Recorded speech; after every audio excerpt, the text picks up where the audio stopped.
So বরাবরের মতোই আমার কাছে একটি মেইল রয়েছে, আপনাদেরই পাঠানো। সো আমি সেই মেইলটিতে চলে যাচ্ছি।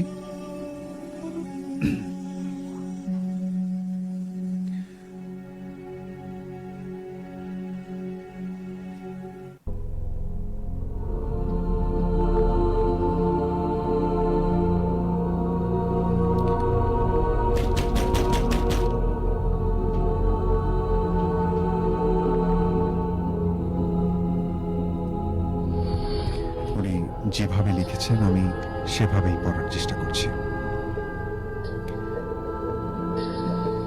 রতন ভাই, ভালো লাগলে পড়ে শোনাবেন।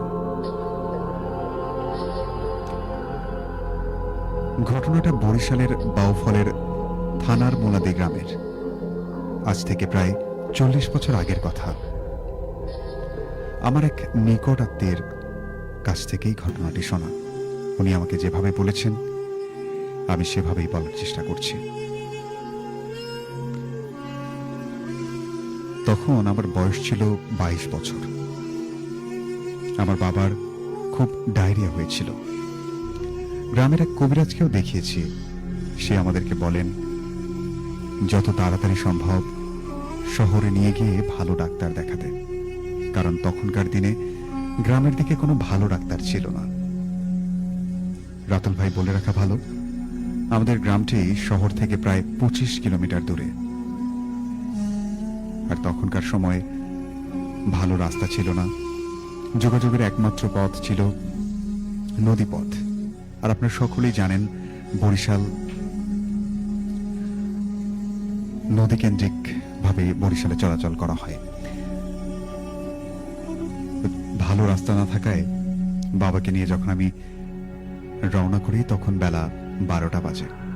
আমি আগে থেকেই জানি নদী পথে যেতে হবে। প্রথমে আঁকাবাঁকা ছোট খাল, খাল পেরিয়ে বড় নদী এবং তার ওই পারে শহর। শহরে পৌঁছতে আমাদের প্রায় 2.5 ঘন্টা লেগেছে। বিকেল 5টার দিকে আমার বাবা মারা যায়। আচ্ছা, উনি ফেরার পথে ঘটনাটি এখন বলছেন। বাবার লাশটা নিয়ে আমি যখন বাড়ির দিকে রওনা দেই, বড় নদীটা যখন পার করে খালের দিকে নৌকাটা ঢুকাই, তখনই দেখতে পাই নৌকাটি আর চলছে না, অর্থাৎ কাদায় আটকে গিয়েছে। আরো একটি বিষয় বলি, সেটি হচ্ছে যারা নদী এলাকার মানুষ আছেন তারা সকলেই জানেন নদীতে প্রচুর জোয়ার ভাটা হয়। আর তখন জোয়ার ভাটা চলছিল। আচ্ছা, তখন ভাটা চলছিল। জোয়ার আসবে রাত 12টার দিকে। ধীরে ধীরে সময় পেরিয়ে যাচ্ছে। আমার মনে আছে আনুমানিক সময় সন্ধে 6টা হবে। শীতকাল থাকায় ওই সময় অন্ধকার হয়ে গিয়েছিল চারপাশ। আকাশে জ্যোৎস্নার আলো ছিল খুব। জনমানব শূন্য একটি স্থানে এসে নৌকাটা কেমন যেন আর চলছে না। খালটার বাম পাশে একটু দূরে একটি পরিত্যক্ত শ্মশান, আর ডান পাশে গভীর জঙ্গল। আমি একা এবং আমার সাথে আমার বাবার লাশ। জঙ্গলের বট গাছগুলো দানবের মতো দাঁড়িয়ে আছে। বট গাছের ডালে কিছু বাদুড়ও ঝুলে আছে। জায়গাটা এতটাই নির্জন যে কোনো শব্দ হলেই বুকের ভেতরে কেমন যেন ধক করে ওঠে। ভয়ে বাবার লাশটা স্পর্শ করে বাবার পাশে বসে থাকি। শুধু অপেক্ষা ছাড়া আর কোনো উপায় নেই। একটা চাদর দিয়ে বাবার লাশটা ঢেকে দিয়েছি। রাত যত বাড়তে থাকে ভয় ততটাই তীব্রতর হতে থাকে আমার মাঝে। মনে হতে থাকে এক্ষুনি বুঝি জঙ্গল থেকে কিছু একটা বেরিয়ে এসে আমাকে ধরবে। এসব ভাবতে ভাবতেই হঠাৎ করে কেমন যেন নৌকাটা নড়ে উঠল। আমার তৎক্ষণাৎ মনে হলো আমার মৃত বাবা নড়ছে না তো। বাবার শরীর থেকে হাতটা সরিয়ে নিই। দোয়া যতটুকু পারি সবই পড়ার চেষ্টা করছি, কিন্তু ভয়ে কোনো কিছুই মনে করতে পারছি না। ইচ্ছে করছিল চিৎকার করে বলি বাঁচাও বাঁচাও, কিন্তু আমি জানি এই চিৎকার কারো কানে পৌঁছবে না। না পারছি এখান থেকে যেতে, না পারছি নিজের বাবার কাছে থাকতে। আমার কাছে নিজের নিজের বাবাকেও ভয় করছে এখন। এভাবেই কত সময় পেরিয়ে গেছে, তবে আমার মনে হয় আনুমানিক রাত 11টার দিকে দূর থেকে একটা ছায়া মূর্তি দেখতে পেলাম। গাছের আড়াল থেকে বেরিয়ে আমাদের নৌকার কাছে আসলো। এসেই আমাকে জিজ্ঞাসা করলো, তোমরা কি ওদিকে যাবে? লোকটির একটু বর্ণনা দেই।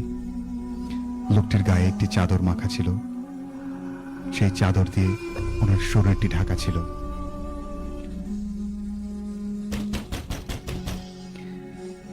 লোকটি ইশারায় যেদিকে দেখালো ওই দিকেই আমরা যাচ্ছি।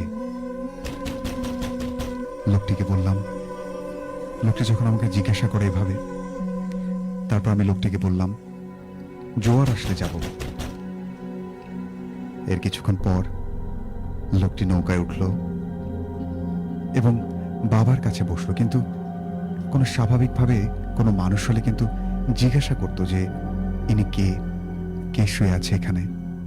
কিন্তু আমি দেখলাম ওই লোকটির মাঝে এমন কোনো আগ্রহ নেই যে আমার সঙ্গে কে। আমি তেমন কিছু না ভেবে লোকটিকে বললাম, আচ্ছা, এর কিছুক্ষণ পর উনি উত্তর দিলেন যে জোয়ার আসলে যাব।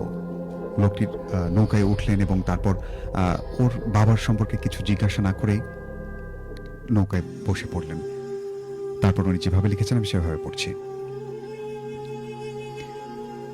এক দৃষ্টিতে বাবার দিকে চেয়েছিল শুধু ওই লোকটি। লোকটার মুখে কোনো কথাবার্তা নেই, উনি চুপচাপ শুধু অপেক্ষা করছেন। আমি ভাবছি অচেনা মানুষ, এই জন্য হয়তো বা কথা বলছেন না। তখন আমি লোকটার মুখটি দেখতে পাইনি। গহীন জঙ্গলে এত রাতে তার আগমনে আমি কেমন যেন একটা স্বস্তি পেয়েছি। তাই ওনার আগমনের কারণটা পর্যন্ত জানতে ইচ্ছা করল না। অর্থাৎ আমি ওনাকে কোনো কিছু জিজ্ঞাসা করিনি, কোথা থেকে এসেছেন, কোথায় যাবেন, এসব। রাত 12টার দিকে ঝড় আসলে আমি নৌকাটা চালাতে শুরু করি। কিছুক্ষণ চলার পর নৌকা যত সামনের দিকে যাচ্ছে তত একটা গন্ধ নাকে লাগছে। ধীরে ধীরে গন্ধের তীব্রতা বাড়তে থাকে। কচুরি পানা, কলা গাছ ও একটা মরা গরু ফুলে থাকা দেহ একসাথে জটলা করে এমন ভাবে নৌকার সাথে আটকে আছে, আমি অনেক চেষ্টা করেও নৌকা থেকে সামনের দিকে এগিয়ে যেতে পারছি না এবং ওগুলোকে পেছন কাটাতে পারছি না। তাই আরো কিছুক্ষণ পর বাধ্য হয়ে আমি নৌকা থেকে নেমে পানিতে নেমে রশি ধরে টানতে থাকলাম। এভাবে প্রায় 5 মিনিট টানার পর আমি নৌকার কাছে আসি। তখন যা দেখলাম, বুকের ভেতর কেমন যেন করে উঠল। দেখি লোকটা আমার বাবার বুকের কাছে বসে বাবার বুকের ভেতরে হাত ঢুকিয়ে দিয়ে তার কলজাটা বের করে নিয়ে খাচ্ছে। তখন আমি এই কোনো উপায় না দেখে বইটাটা হাতে নিয়ে লোকটার মাথায় আঘাত করতে থাকি একাধিকবার। লোকটা আমার দিকে যখন ঘুরে তাকায় ঠিক তখনই তার গলার মাঝে বইটাটা ঢুকিয়ে দেই। এতে লোকটা পানিতে পড়ে যায়। আমি খুব জোরে বইটা দিয়ে আঘাত করতে থাকি এবং চিৎকার করতে থাকি, সাহস থাকলে সামনে আয়। চাঁদের আলোতে লোকটার রক্তমাখা লোমশ হাতগুলো দেখেছিলাম বড় বড় মুখ এবং কোঠরে ঢোকানো চোখের নীল আভা, যা মনে পড়লে বুকের পানি সব শুকিয়ে যায়। দাঁতগুলো লালচে এবং খুব ছোট ছোট, তীক্ষ্ণ আর ধারালো।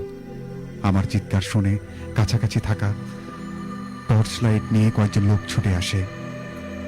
তারা এসে আমাকে জিজ্ঞাসা করে কি হয়েছে। আমার কাছে সবকিছু শুনে তারা বাবার লাশটা দেখে। তখনও বাবার বুকে ছোপ ছোপ রক্তের দাগগুলো শুকোয়নি। ওই রাতটা ছিল আমার জীবনের সবচেয়ে ভয়ঙ্কর রাত, যে রাতের কথা আমি কখনোই ভুলতে পারবো না।